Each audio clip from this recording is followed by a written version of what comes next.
So I'm here with Kevin Macdonald, the director of The Last King of Scotland and now The Black Sea. How are you? Thanks for your time today. I'm good. Very nice to be here with you. Well, I'm going to start out on a little bit of a serious note.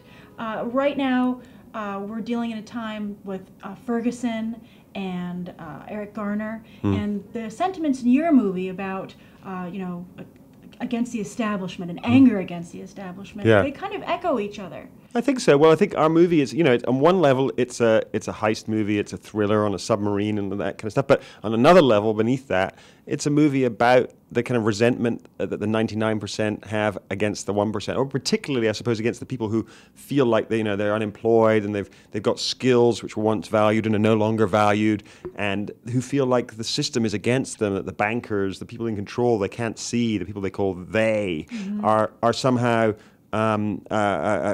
destroying their lives, and they feel this resentment, this anger, which is why they go on this deadly mission that they go on to try and find this treasure on the bottom of the Black Sea. Well, I think it makes that point really powerfully. But also, Jude Law. Nobody looks at Jude Law and says, grizzled submarine captain. I think that's one of the things that I'm really pleased with this movie, because I think this is Jude in a way you've never seen him before. He pulls it off. He really pulls it off. He's very authoritative, very masculine. He does feel like a grizzled submarine captain, and I think part of it was that he had to fit into a cast of great character actors, these great faces. Some of them are Russian, some of them are British, there's an American, whatever, but they're great faces, they're great characters, and Jude is the only star, and he has to therefore become a bit like them. He has to become very realistic like they are.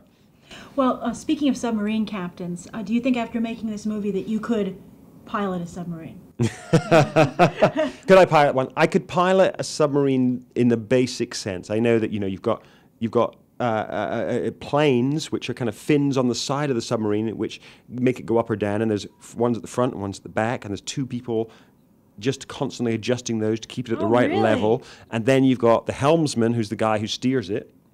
And then you got people in the engine room who you sort of signal through to ching, full ahead or whatever. And that's basically it. I got a pretty good crash course watching the movie. But I have to ask you, if you don't know all the knobs, were you just like, okay, turn the thing? Like you had someone tell actors with? No, we did have a submarine expert who was there on the set. But there were, it has to be said, of course, occasions where I was like, just pull that, turn this. And who's gonna know? But I would not be able to tell you which ones were authentic and which were not. Good. Well, half the film is authentic because it's filmed on a real submarine, a real Russian submarine. But the other half, which was filmed on a set, is not real. But we combined a real submarine and a set in the film. Well, again, it's seamless. Yeah, I don't think anyone would spot. And also, you mentioned you were on a real submarine, like this really rusty, old Russian submarine. Yeah. You shot a bunch of stuff at like the bottom of the ocean. Yeah. Do you have any good set stories? Well, I guess the disaster that happened, I guess all the best stories are always disasters, aren't they? Was when we were filming in this big tank at Pinewood Studios, which is where they do Star Wars and Bond and all these things, the big movies that are made in Britain. There's this underwater tank, and we filmed in there for a few days. Everything went pretty smoothly, and then we put a bit of set in that had some foam in it, and in this foam was a chemical called bromine. And the bromine, we didn't know, reacts badly with chlorine, and it turned all the water bright green. Oh, no. So I went in one morning, and it was the color of limeade. And we were all like, oh, my God, what are we going to do? And we tried putting chemicals in, getting swimming pool experts also to try and have a look at it. Nobody could figure out what to do. We had to drain all the water, 1.2 million liters out of the tank, scrub it down, fill it back. It took 2 weeks. The whole process? The whole process, Oh, my goodness. Was that just vacation time for the rest of you? Yeah, it was vacation time. We made a big insurance claim when we didn't get it, and it was a total disaster. Oh, for no. us. Yeah, it was a disaster. So you definitely have to see the movie. Yeah, you have to pay for that insurance claim that never came through.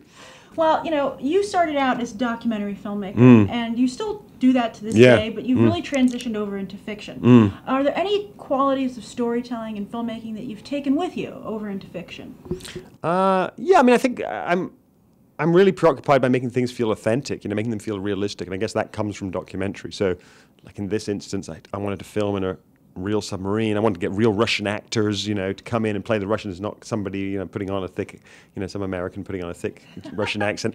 And so I guess it's that. And also just that for me, I guess what I'm trying to do is to make make movies which are entertaining, but also have something else going on underneath that, some ideas that maybe make you think a little bit. I think to me that's the best kind of movie. Something that entertains you, but also afterwards leaves you with something to think about.